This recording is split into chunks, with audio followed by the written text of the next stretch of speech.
May I come in, sir? Yes, आइए। Good afternoon, sir. Good afternoon, बैठिए Good बैठिए afternoon. बैठिए बैठिए बैठिए। Thank you, sir. आपका नाम दिव्या है? Yes, sir. आपका पहला अटेम्प्ट है? Yes, sir. ग्रेट। तो दिव्या, अपने बारे में कुछ बताइए, ऐसी 5-6 महत्वपूर्ण बातें जिनसे हम आपसे बात कर सकें। सर, जैसे कि आपने बताया, मेरा नाम दिव्या है। मैं हरियाणा के महेंद्रगढ़ डिस्ट्रिक्ट से हूँ। ठीक है। मैंने अपनी स्कूलिंग जवाहर नवोदय विद्यालय से की है। उसके बाद मैंने अपनी ग्रेजुएशन अपने डिस्ट्रिक्ट के गवर्नमेंट पीजी कॉलेज से की है। और एक सिविल सर्वेंट बनने के क्रम में मेरा पहला प्रयास है। ठीक है। आपके विषय क्या थे ग्रेजुएशन में? Sir, physics, chemistry and maths. और यूपीएससी में क्या विषय लिया आपने? हिंदी लिटरेचर। वो तीनों विषय खराब लगे आपको? नहीं सर, खराब लगने वाली बात नहीं है। एक्चुअली सर, हिंदी में मेरा इंटरेस्ट भी रहा है, क्योंकि ग्रेजुएशन में भी एक ईयर में हमारे पास हिंदी होता था, एक एग्जाम होता था। इंटरेस्ट रहा है तो फिर आपने हिंदी में क्यों नहीं ग्रेजुएशन? सिविल सर्वेंट्स बनने के लिए मैंने हिंदी इसलिए भी चुना है क्योंकि मैंने कुछ सीनियर से बात की और सर, मुझे सिलेबस देख के ये लगा कि शायद मैं अच्छे से कवर कर लूंगी और स्कोरिंग भी है, तो इस वजह से। अच्छा, तो प्रैग्मेटिक फैसला है, कॉस्ट बेनिफिट के बेस पे लिया हुआ। जी। ठीक है। और आपको कोई रुचि भी है? आपने बताया नहीं। हॉबीज में जी sir, Ghoomar dance, singing and sir talking with my mother. अच्छा, अपनी मदर से बात करना आपकी रुचि है। गुड। आजकल ऐसे बच्चे कहाँ होते हैं जो पेरेंट्स से बात करें, ये तो बड़ी अच्छी बात है। तो मम्मी से बात करके आपको ये नहीं लगता कि उनकी जनरेशन की बातें आपकी जनरेशन से काफ़ी अलग हैं? नहीं सर, मैं मम्मी से जब बात करती हूँ तो मेरा फोकस तो मुख्यतः उनकी हेल्थ को लेके होता है कि वो अपनी हेल्थ का ख्याल रखें। और मम्मी सिंगल पेरेंट है, तो इस वजह से उनका स्ट्रेस दूर करना। और मुझे लगता है सर, घर की बातें हम कर लेते हैं, ऐसा डिफरेंस। फिर ये रुचि है या जिम्मेदारी है? सर, दोनों चीज़ें, रुचि भी है और मैं अपनी जिम्मेदारी भी समझती हूँ कि उनका स्ट्रेस दूर करूँ। और आपका होम स्टेट हरियाणा है और आपने फर्स्ट प्रेफरेंस उसी को दी होगी? Yes sir. है ना? ठीक है। तो दिव्या, ये बताएं आपके नाम का मतलब क्या है और ये नाम आप पर कैसे सूट करता है? सर, मेरे नाम का मतलब है डिवाइन लस्टर और ब्रिलियंस। और सर, मुझे ऐसा लगता है कि मैंने अपनी स्कूलिंग में और उसके बाद अपने कॉलेज में और अपने जो भी प्रयास है अपने लक्ष्यों को प्राप्त करने में, ब्रिलियंस को हासिल करने की कोशिश की है। आप जो हिंदी साहित्य पढ़ती हैं उसके पाठ्यक्रम में भी एक उपन्यास है, उसका नाम भी दिव्या ही है। यस। और उस उपन्यास में वो जो दिव्या है और जो उसका मित्र मारिश है, वो बार बार कहते हैं कि स्त्री का धर्म निर्वाण नहीं सृष्टि है।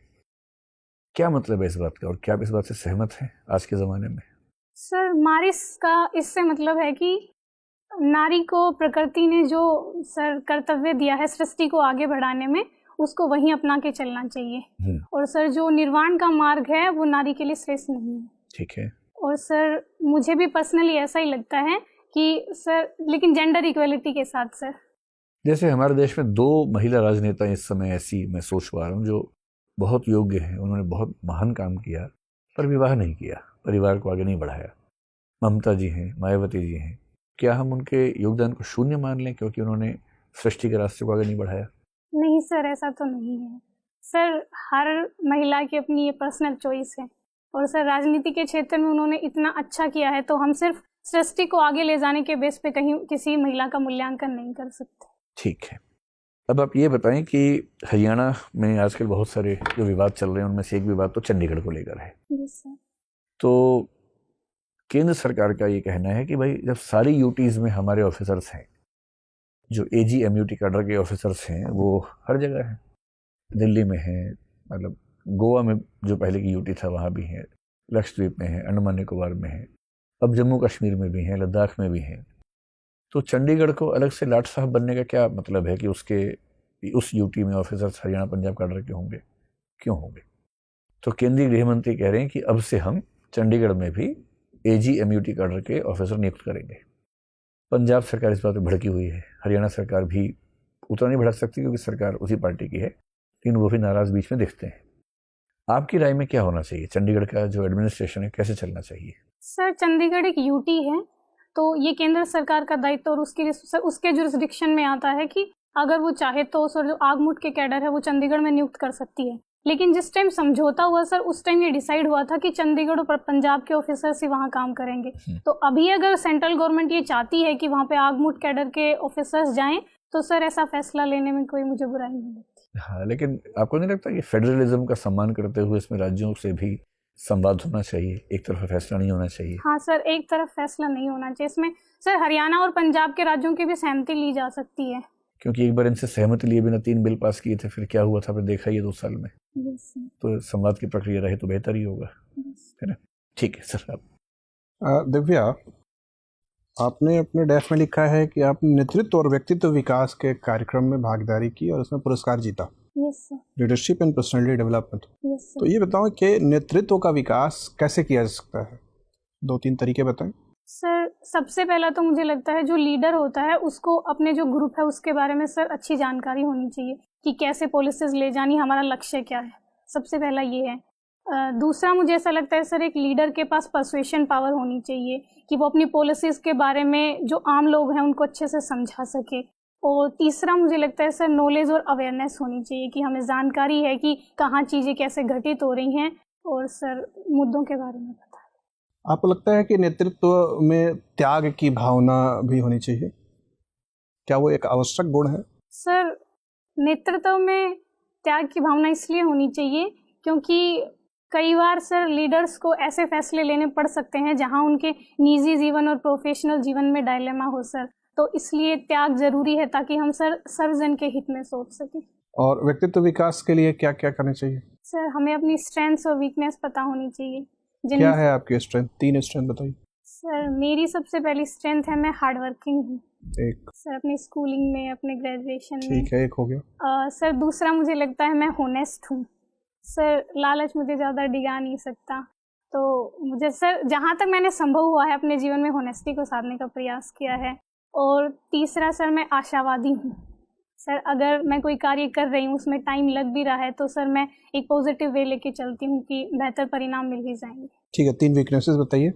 सर वीकनेस सर एक तो ओवर सेंसिटिविटी है। कभी कभी सर ऐसा होता है कि कुछ चीज़ें मुझे इतनी ज़्यादा हर्ट कर जाती हूँ कि सर मैं रोने भी लग जाती हूँ, तो ये ओवर सेंसिटिवनेस है। और दूसरा सर कभी कभी सर पढ़ाई के चलते या कुछ कामों की वजह से मैं अपनी हेल्थ का ख्याल नहीं रखती हूँ, तो ये दूसरी वीकनेस है। आप कह रही थी कि व्यक्तित्व का विकास करने के लिए व्यक्ति को अपने स्ट्रेंथ और वीकनेसेस पता होने चाहिए। और क्या होना चाहिए व्यक्तित्व के विकास के लिए? तो आपके पास अपने वीकनेसेस और स्ट्रेंथ पता है। और क्या क्या चीज़ें चाहिए पर्सनालिटी डेवलपमेंट के लिए? सर कॉन्फिडेंस होना चाहिए कि हम अपने व्यूज़ किसी भी मुद्दे पे रख सकें और सामने वाले को समझा सकें। ठीक है, तो देखते हैं आजकल जो सांप्रदायिक हिंसा बढ़ती जा रही है उसका मूल कारण ईमानदारी से बताइए। आपने कहा ईमानदार है आप। सर सांप्रदायिकता का सर मूल कारण तो जो मुझे लगता है वो ट्रस्ट डेफिसिट है। सर जो विभिन्न वर्ग हैं, विभिन्न धार्मिक वर्ग जैसे हिंदू मुस्लिम्स हैं, उनके बीच में सर ट्रस्ट की इतनी कमी है कि कोई सर ऐसा मौका आता है जब कोई जुलूस निकल रहा है या कोई धार्मिक त्यौहार आते हैं तो सर जो उपद्रवी तत्व होते हैं वो कामयाब हो जाते हैं उनके बीच में हिंसा भड़काने के लिए। ये आपस में विश्वास की कमी शुरू से ही है कि इधर कुछ पैदा हो गई है विश्वास की कमी? सर इसके कभी कभी राजनीतिक कारण भी हो जाते हैं। ईमानदारी से आपने कहा है कि आप ईमानदार। हाँ सर, राजनीतिक कारण भी तो हो हाल जाते में हैं। ये ट्रस्ट डेफिसिट बढ़ता जा रहा है? सर हम कह सकते हैं कि फिलहाल जो घटनाएं हो रही हैं जैसे दिल्ली में, जहांगीरपुरी में और भी कई जगह हुई हैं सर, तो हम कह सकते हैं कि ट्रस्ट डेफिसिट बढ़ रहा है, लेकिन सर कोशिश करनी चाहिए कि ना बढ़े। Yes sir. ठीक है, ये देश में जनसंख्या बहुत तेजी से बढ़ रही है और खासतौर पे गांव से शहर में आने की जो सामाजिक प्रवृत्ति है वो अनियंत्रित सी होती जा रही है। शहरों में इतनी भीड़ भाड़ है, इतने एक्सीडेंट्स होते हैं, इतने पोल्यूशन, इतने अपराध हो रहे हैं। क्या आपको लगता है अनुच्छेद 19 में जो स्वतंत्रता मिली है नागरिकों को, उस पर कोई सीमा का भी प्रावधान संविधान में है कि ये असीमित स्वतंत्रता है? नहीं सर, अनुच्छेद 19 के तहत असीमित तो नहीं है, उस पर सर रीजनेबल रिस्ट्रिक्शंस लगाए गए हैं। और सर जो तो क्या शहरों के अंदर प्रवेश पर भी रीजनेबल रिस्ट्रिक्शन लगने चाहिए ताकि पब्लिक ऑर्डर बना रहे?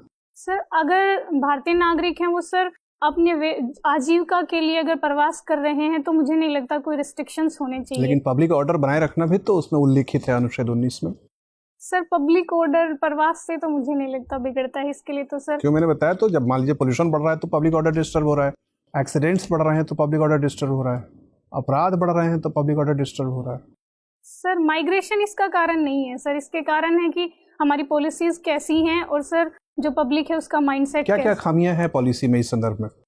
सर व्हीकल्स में और सर पोल्यूशन को लेके तो यही है कि हम सर ध्यान नहीं रख रहे हैं। जैसे आपको लगता है कि वाहन उद्योग को सरकार ने अनियंत्रित स्वतंत्रता दे रखी है अपने उत्पादन क्षमता बढ़ाने की? सर रेगुलेशंस तो हैं ही सरकार के इसमें, लेकिन सर मुझे ऐसा लगता है कि हमें रिन्यूएबल सोर्सेज की तरफ और इलेक्ट्रिकल व्हीकल्स की तरफ जाना चाहिए, तो इससे सर पोल्यूशन कम हो सकता है। आप ईमानदारी से नहीं बता रहे, डर रही हैं। नेतृत्व कौशल का प्रदर्शन करिए, जो चीज़ गलत लगे बोलिए कि हाँ ये गलत है।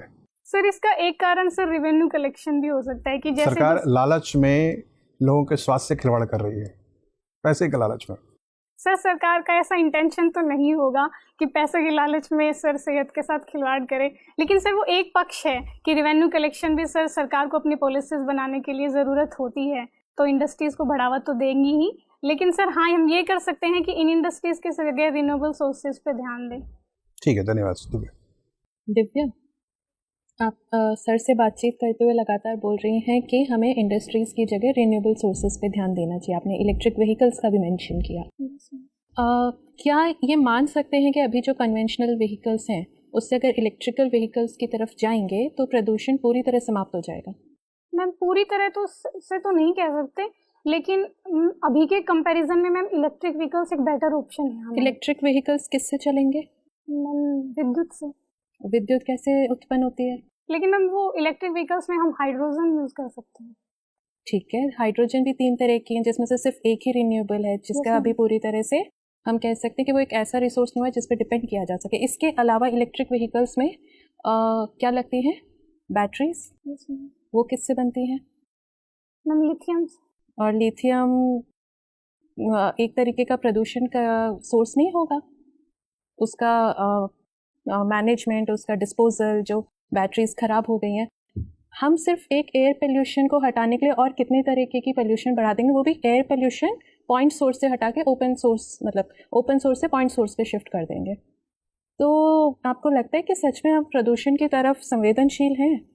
मैम जो लिथियम की प्रॉब्लम है उसके लिए तो मैम डिस्पोजल और मैनेजमेंट हम टेक्नोलॉजी के हिसाब से कर सकते हैं। इस टाइम जो ई वेस्ट रूल्स हैं, आप मुझे बता सकते हैं कि उसमें डिस्पोजल के क्या प्रावधान है?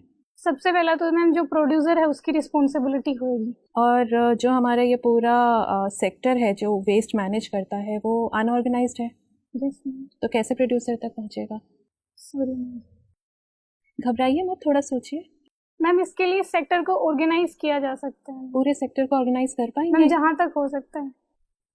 क्या फ़र्क होता है ऑर्गेनाइज्ड और अनऑर्गेनाइज सेक्टर में? मैम जो ऑर्गेनाइज सेक्टर होते हैं उनके बारे में मैम गवर्नमेंट के पास सारी जानकारी होती है, रजिस्टर्ड होते हैं मैम, और मैम जो अनऑर्गेनाइज्ड होते हैं उनके बारे में मैम गवर्नमेंट को जानकारी नहीं होती कि कितने कर्मचारी हैं, कहाँ काम कर रहे हैं, कैसे किन हालातों में काम कर रहे हैं। चलिए ठीक है, ये बताइए आपने ई कॉमर्स वेबसाइट्स यूज़ किए हैं? Amazon, Flipkart, yes ma'am. Myntra. ठीक है, तो जब बात अमेज़ॉन की करें, इसमें आपको क्या खामियां दिखती हैं जब आप सर्व कर रही होती हैं कुछ ख़रीदने के लिए? तो आपको कहीं कुछ दिक्कत दिखती है कि हो सकता है कि इसकी वजह से जो छोटे व्यापारी हैं उनको नुकसान हो रहा है? Yes ma'am. क्या क्या दिक्कतें दिखती हैं? मैम सबसे पहली तो यही कि हम एक बार जो चीज़ सर्च कर लेते हैं बार बार हमें उसी के एड्स देखने पड़ते हैं। ठीक है, और मैम दूसरा ई कॉमर्स कंपनीज हैं उनका ज़्यादा बड़ा नेटवर्क है, तो इससे जो रिटेल शॉपकीपर्स होते हैं उनको नुकसान होता है। मैं सिर्फ उस टाइम जब आप सर्व कर रही हैं उस वक्त आपको जो दिक्कतें सामने लग रही हैं कि हाँ इस वजह से छोटे व्यापारियों को नुकसान हो रहा होगा, वो बताइए। छोटे व्यापारी भी सपोज करिए अमेज़ॉन पे है, आप बताइए क्या दिक्कत है? मैम जो फ्लिपकार्ट्स वगैरह होते हैं उन पे मैम प्राइस कम होते हैं, तो छोटे व्यापारी को भी मिलेगी, उसका जो भी मार्जिन बचेगा उसको मिलेगा, उसका प्रोडक्ट है वेबसाइट पे। ये खबरों में है काफ़ी, मैं इसलिए पूछ रही हूँ। सॉरी नहीं आई थी? अच्छा चलिए ठीक है, कोई बात नहीं। ये बताइए भारत का प्रोजेक्ट 75 क्या है? सबमरीन्स को लेके है प्रोजेक्ट 75। और बताइए उसमें। मैम जो स्कॉर्पियन सबमरीन्स हैं उनको इंडिजिनियस तरीके से बनाना है। इसमें 6 सबमरीन्स हैं, जैसे मैम वागीर है, वगशीर है, और मैम और भी हैं 6। कितनी बन चुकी हैं? क्या स्टेटस है लेटेस्ट? मैम 5 बन गई है, 6ठी भी बन गई है, आज ही कमीशन हुई है। ठीक है, और 75 आई क्या है? Sorry ma'am. चलिए कोई बात नहीं। ये बताइए कि यूएनएससी को लेके पिछले कुछ वक्त में अगर आप देखें भारत के जो कदम रहे हैं अपने इंटरनेशनल अफेयर्स में या जियोपॉलिटिक्स में, तो वो सारे कदम भारत की दावेदारी को यूएनएससी में मजबूत करते हैं कि कमज़ोर करते हैं? हम परमानेंट सीट के लिए काफ़ी सालों से कोशिश कर रहे हैं सिक्योरिटी काउंसिल में, तो पिछले कुछ कदम 2-3 महीने में जो रहे हैं उससे हम और मजबूती से अपना दावा पेश कर पाएंगे कि हमारी दावेदारी कुछ कमज़ोर पड़ गई है? मैम यूएनएससी में हमारी दावेदारी जो पिछले हमारे जो कदम हैं उनसे मैम बढ़ ही रही है, क्योंकि मैम इकोनॉमिक सेक्टर पे भी हम उभर रहे हैं। जैसे वीट्स का मैम अभी जैसे रशिया यूक्रेन वॉर है उस वजह से वीट का एक्सपोर्ट करने में भारत की जो मैम ताकत है। और मैम दूसरा जैसे रशिया और यूक्रेन वार हुआ है उसके बावजूद भारत की जो न्यूट्रलिटी है उसको लेके ऐसा लगता है कि देखिए यूक्रेन की तरफ से काफ़ी बार संकेत आया कि भारत को इसके बीच कुछ बोलना चाहिए रशिया को, क्योंकि रशिया सिर्फ भारत की सुनेगा, ऐसा लगातार खबरों में बना रहा। लेकिन भारत ने हर मौके पे कुछ नहीं कहा, जितने भी रेजोल्यूशंस आए उनसे एब्सटेन किया। अगर भारत चाहता, जैसा कि बाकी दुनिया मान रही थी कि अगर भारत चाहता तो शायद ये युद्ध रुक जाता। आपको लगता है अभी भी भारत की दावेदारी मजबूत है यूएनएससी के लिए? मैम इंडिया की पॉलिसी है कि हर डेमोक्रेटिक कंट्री की सोवरेनिटी का रिस्पेक्ट होना चाहिए, लेकिन यूक्रेन के सोवरेनिटी मैम इंटरनेशनल रिलेशंस में हमारे जो नेशनल इंटरेस्ट हैं वो सर्वोपरि होते हैं। तो मैम भारत के रशिया के साथ इतने अच्छे संबंध हैं और मैम रशिया के अपने जो सिक्योरिटी कंसर्न है उनको लेके यूएनएससी में बात हो सकती है। आपके अगर कोई दोस्त हो और वो किसी और छोटे अपने से कमज़ोर इंसान को बुली कर रही हो, रैगिंग कर रही हो, तो आप क्या सिर्फ इस आधार पर उसे कुछ नहीं कहेंगे कि वो आपकी बहुत अच्छी दोस्त है? नहीं मैम, भारत ने लगातार डिप्लोमेसी और डायलॉग से कोशिश की है। चलिए ठीक है दिव्या, धन्यवाद।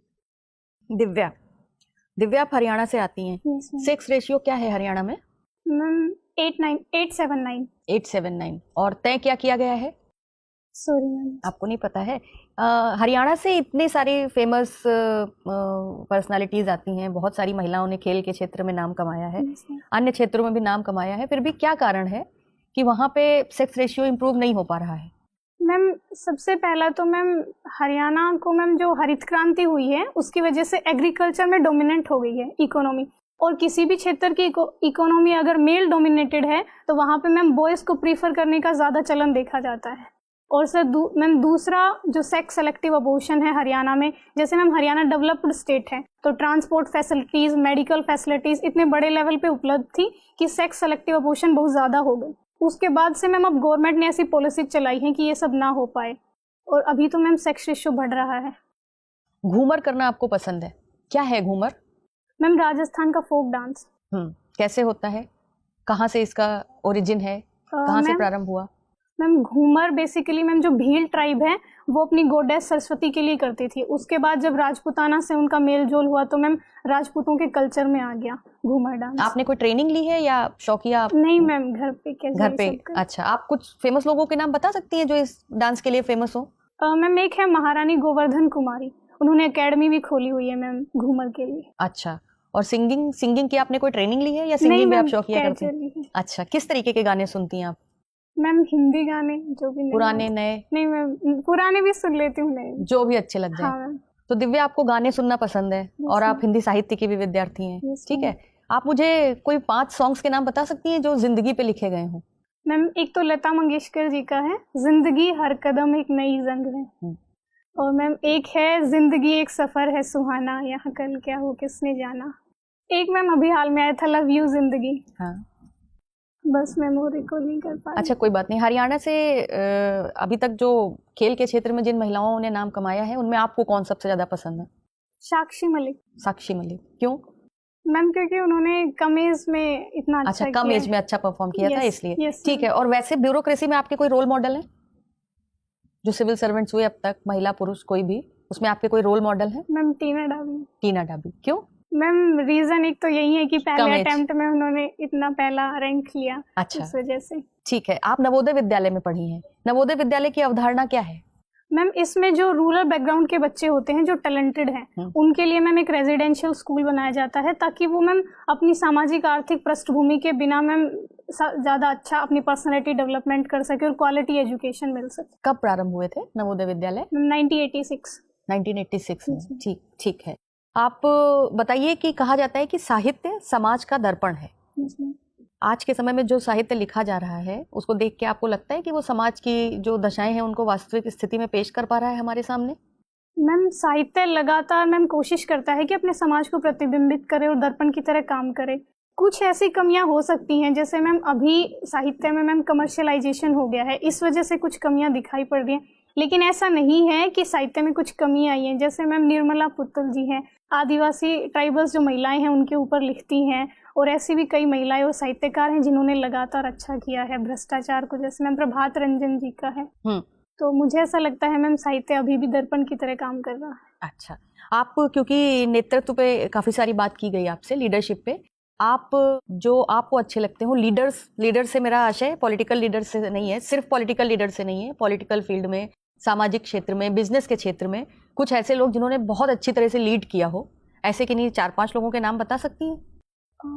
एक तो विवेकानंद जी हैं मैम, दूसरा सम्राट अशोक है मैम, तीसरा महात्मा गांधी है मैम, नेल्सन मंडेला है मैम, जवाहरलाल नेहरू। अच्छा, ठीक है। आपको इनमें से कोई एक बनने का अवसर दिया जाए तो आप क्या बनना पसंद करेंगी? मैम विवेकानंद जी। क्यों?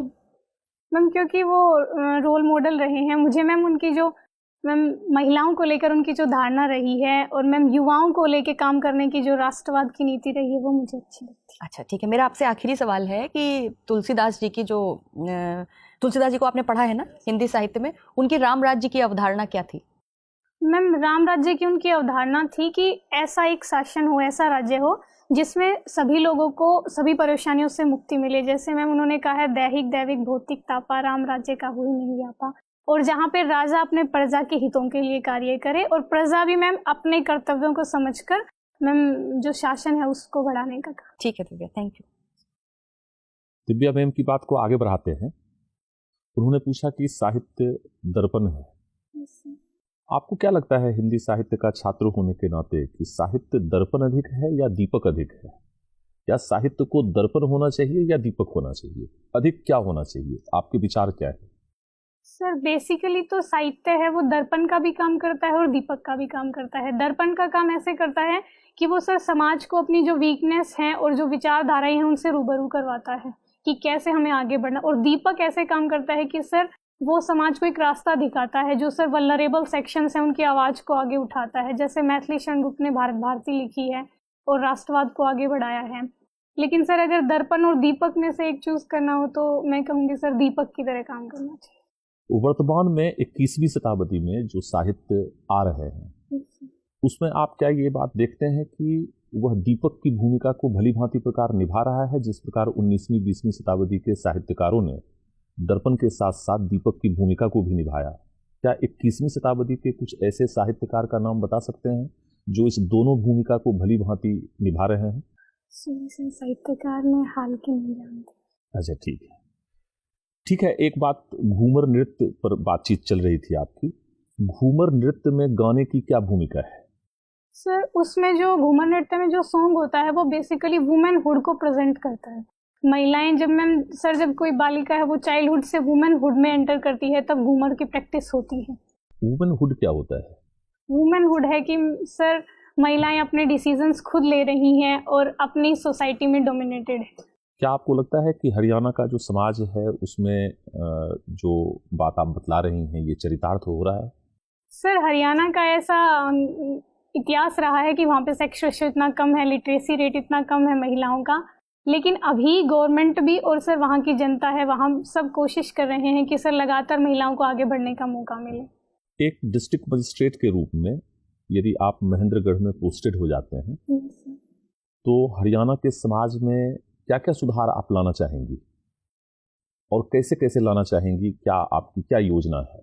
सर सबसे पहला तो जो मेरा फोकस रहेगा वो सर महिलाओं पर ही रहेगा, वुमेन एम्पावरमेंट पे सर। इसके लिए सर मैं कोशिश करूंगी कि ग्राउंड लेवल से काम किया जाए। जैसे अगर अब भी कहीं पे ऐसा है कि सेक्स सेलेक्टिव अबॉर्शन हो रहे हैं तो मैं कोशिश करूंगी पंचायती राज इंस्टीट्यूशंस को इंक्लूड करके और जो इन्फॉर्मर्स हैं उनका विजिलेंस सेल बनाऊं, और सर अगर जो ऐसी इन्फॉर्मेशन देते हैं उनको सर इंसेंटिव्स मिले। और सर एजुकेशन के लिए मैं चाहूँगी कि सर जो ग्रामीण क्षेत्र में महिलाओं हैं उनके लिए सर उनके गांव में स्कूल सुनिश्चित किए जाएं, और सर साइंस भी, इकोनॉमिक्स भी और आर्ट्स भी सर सभी विषय उपलब्ध कराए जाएं। और तीसरा सर मैं कोशिश करना चाहूँगी माइंडसेट पे, जो पैट्रियार्कल माइंडसेट है हमारे हरियाणा में उसमें चेंज लाया जाए। इसके लिए सर सबसे ज़रूरी है कि ऐसे रोल मॉडल इस्टेब्लिश किए जाएं सर महिलाओं के, ताकि सर पेरेंट्स को भी मोटिवेशन मिले कि हमारी लड़कियों को आगे बढ़ाना है, वो भी हमारी इकोनॉमी में सर योगदान दे सकती है। ठीक है, बहुत अच्छा। एक प्रश्न मैं ये पूछना चाहूँगा कि आप महेंद्रगढ़ से हैं ये महेंद्रगढ़ का किला किसने बनाया था? सर 18th सेंचुरी में बनाया था तात्या टोपे ने। तात्या टोपे का वास्तविक नाम क्या था? सॉरी सर, ये तो मुझे नहीं पता। 12th की एनसीईआरटी आपने पढ़ी होगी, यस सर। पुरानी वाली एनसीईआरटी। Yes sir. उसमें तात्या टोपे का पिक्चर दिया हुआ है और पिक्चर के ठीक नीचे उसका वास्तविक नाम भी दिया हुआ है।